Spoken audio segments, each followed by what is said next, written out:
Welcome to another Dev Diary. Today we touch on the newest country introduced in this DLC, Congo. Yes, Congo is now its own thing and not just part of Belgium, but it is still a Belgian puppet for now. So let's take a look. Now the focus tree itself is massive. However, the entire left side here is shared with Belgium. So we've seen that in the Belgian Dev Diary. If you haven't, I have a video up about that. But essentially, this tree is split between focuses that Belgium can do, focuses that Congo can do, and focuses that both can do. And whoever does the focuses first gets a certain benefit, and the other party also gets a different benefit. And depending on who did it first, these change. By and large, again, read the Dev Diary yourself for the full picture. It is very difficult, I find, to put all this information into a video and have it make perfect sense. So again, read the Dev Diary. I'll leave a link to it down below. It's worth it. Trust me, it's worth it. This is really interesting. So this shared focus tree itself already is pretty massive, like pretty massive. Now this is the Belgian part of things, so I'm not going to touch on this too much, but you can tell this is identical, virtually identical. And depending on the flags associated with the focus, if it's a Belgian flag, only Belgium can do the focus. If it's a Congolese flag, only the Congo can do the focus. And then if both flags are there, both sides can do the focus. Only one of them can complete it. Once it's done, it will be locked for the other side, well, completed for the other side as well. And depending on who did it, a certain benefit will be applied. Not that you have to race each other to get the good focuses. The benefits will be significant for both sides, but there's options. Now, I'll not go into this too much, but we can split the tree generally in two, maybe three parts. So most of the stuff on the left here focuses on resource extraction. These all focus around getting more resources out of the ground. Congo is extremely resource rich, and this is where the extraction of those resources is built up.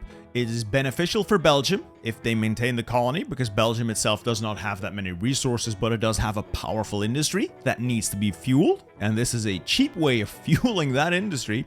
Or if you choose to play as Congo and go independent, this is where you can build your empire upon. This can be the foundation for your own mighty industry. Now, a downside of all of this investment by Belgium in the extraction of resources is that as these focuses finish, Congo becomes more and more independent. So not only do these give resources to Congo as the colony, they also increase the autonomy of Congo. So it is good for the puppet that your overlord completes these, because he's getting you more and more freedom and more stuff along the way. As Belgium, you're going to have to weigh up the cost of getting that extra tungsten versus losing some autonomy in your colony. So there's a bit of a balancing act to be done here. And then the other side, on the more of the right side, the right side of the tree, this one focuses more on developing the colony in other ways, not purely in terms of resources. There's a little bit of resources here in the rubber department, but this focuses more on investing in society. And this is definitely more of a Belgium thing, mostly because this tree focuses on keeping autonomy down. So as the overlord, you're going to have to balance left versus right, extraction of resources versus investing in society in the colony to keep them from throwing off the shackles, so to say. And then finally, speaking of throwing off the shackles, at the end of the focus tree, there are a few options about the future of Congo. All the way on the left, the Congo Free State. If Belgium has managed to push Congolese autonomy all the way down, that focus pretty much just annexes them. Then we once again have the Congo Free State, personal property of the king. Things were not good back then, would not want to go back there now. We also have the Overseas Department of Belgium, where they have been able to maintain some autonomy, but not really enough to make any significant change, and this is pretty much just the status quo. Congo remains a puppet. We have the Dominion of Congo, and this one can be done by Congo itself. So there has been a certain increase in autonomy, not really enough to validate them as an independent country, and this elevates them to a dominion, much like Canada or maybe Australia is to the UK. It will make Congo still a colonial puppet, but on a different level than it was before. And then finally, the Republic of Congo independence. Congo will declare its independence from its overlord, and it will then be up to Belgium to decide if it will simply roll over or there will be a fight to maintain the status quo or return things to what they were. Many choices to be had. I'm sure we'll find a way to figure out what is best, but yeah, I think we can have some fun here. With the African Union and the Great War of Africa, Congo does have the potential to really be that African supernation. Ethiopia also has access to a couple of these focuses, well, the African Union at least, but Ethiopia is significantly weaker than Congo because it has no industry, it has virtually no resources, and Congo can be built up significantly by its overlord. It has large population, many resources, the potential for factories, and it is very central in the continent and very far away from Europeans. Well, except for their colonial holdings. So I'd say Congo is a good candidate for establishing an African Union. It can get really strong before it breaks its shackles and starts throwing punches. Now, Congo, even as a colony, does have a military force. This is also in the shared focus tree, and it's called the Force Publique. A Congolese army of locals, but the leadership is Belgian. And this little branch focuses more on professionalizing it and eventually introducing some local leadership as well. Again, another stepping stone to being your own little country, or, as Belgium, maintaining a bit of a strong presence in Africa by giving your puppet something of a fighting force. But another thing we've actually been waiting for, the unique branches. We have a tiny little branch up there. Then we have a large-ish top portion of the tree. Then a couple of separate trees. Now, I'll quickly go over which one does what. This tiny one up there fixes a couple of very bad national spirits, but can only be done once you're independent. More on that later. The top portion here is split in half. So the left half of that is the local colonial administration, is about remaining a puppet and strengthening your colonial administration. This is probably the historical AI path, or if you really want to roleplay or you're in multiplayer and you want to remain dependent on Belgium, there's some bonuses there.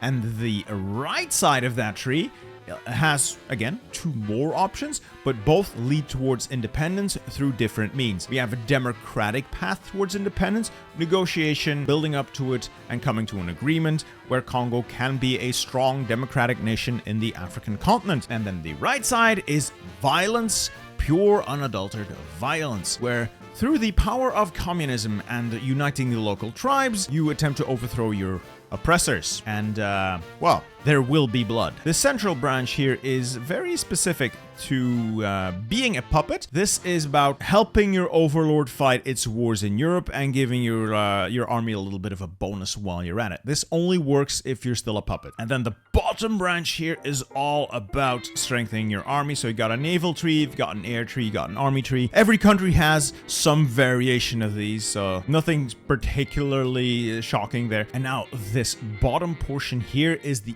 interesting stuff. This is post-independence, and there are once again 3 roads to take if Congo manages to throw off the shackles. Like I said, a democratic Congo will have its options. This is the left side, all about playing as a democracy. Then the communist Congo has a significantly larger tree here, more aggressive in nature. You want to fight everyone? Well, here's your chance. The lion roars. This is about kissing up the Stalin and trying to spread the hammer and sickle throughout the continent.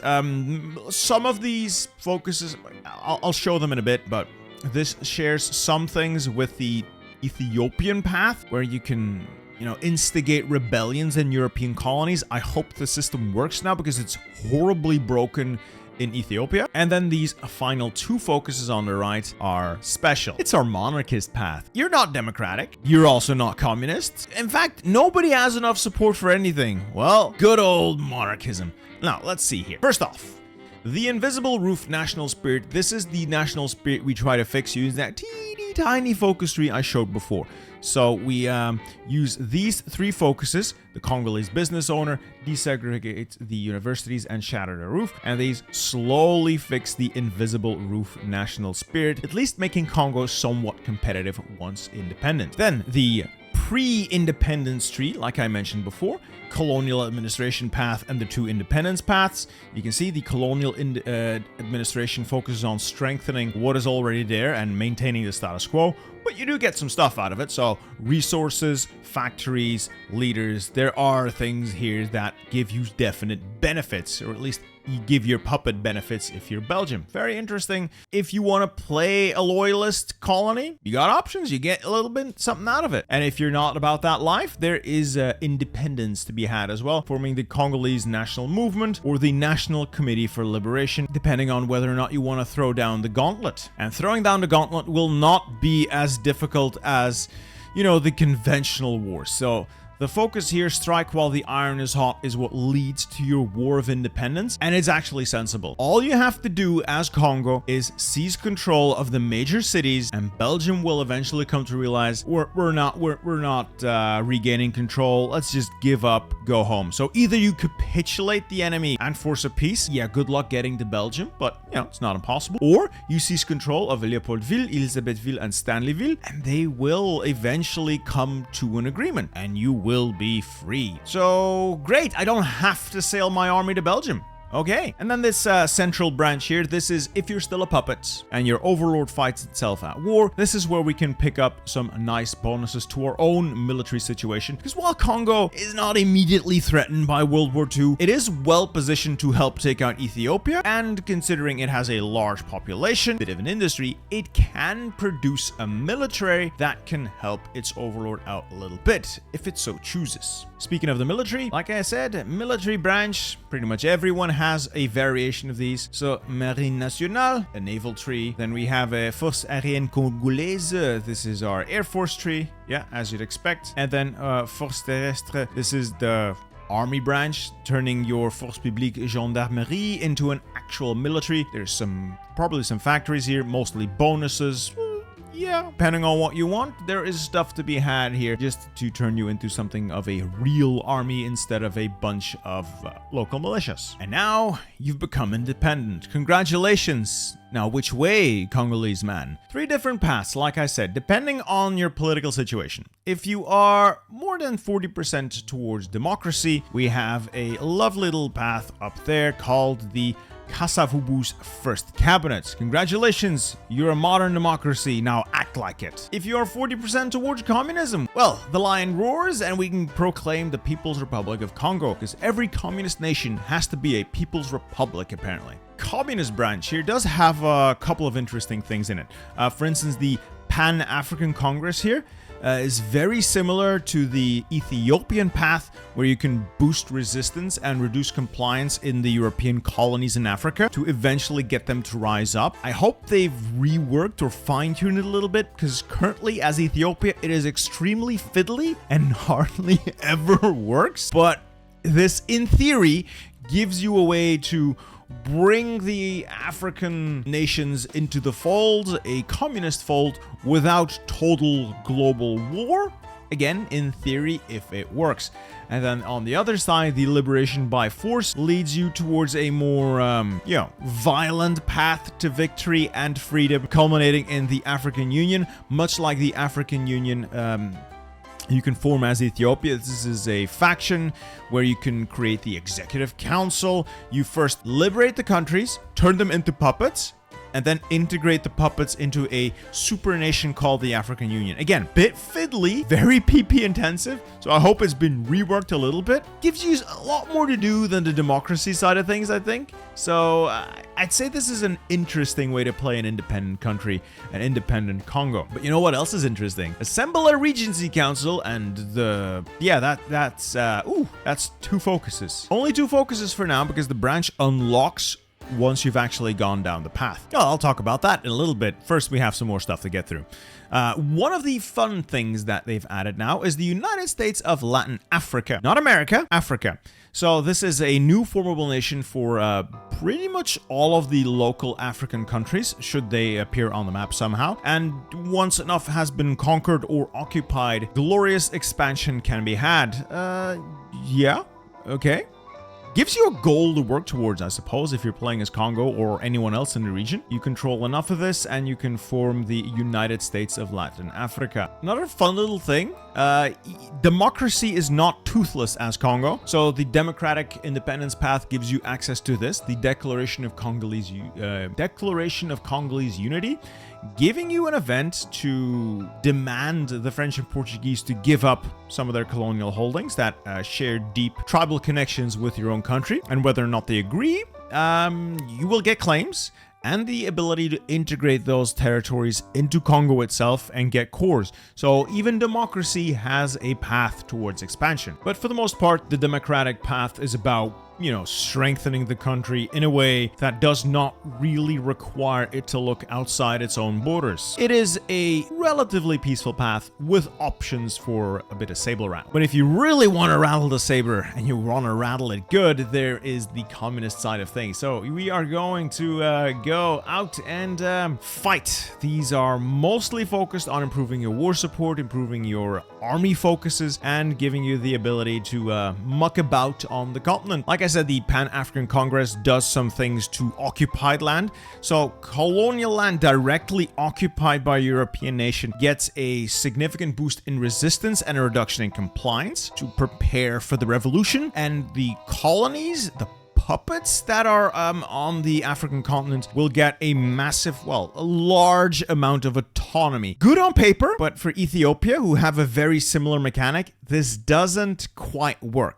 So I hope the overall system has been changed, because as Ethiopia, I think I've did one video on it. It was super fiddly to get it to work. So I hope they've looked at this. And like I said before, the African Union allowing you to create your own little faction, many puppets from the Executive Council that you can then integrate into your own country. The formation of the African Union, one African super state. Could be fun, could be incredibly annoying. We'll have to see, because I hate fighting in Africa. And now for the thing that only has two focuses. You see, these are monarchist paths. There's only two of them shown now, but there are more than just the two.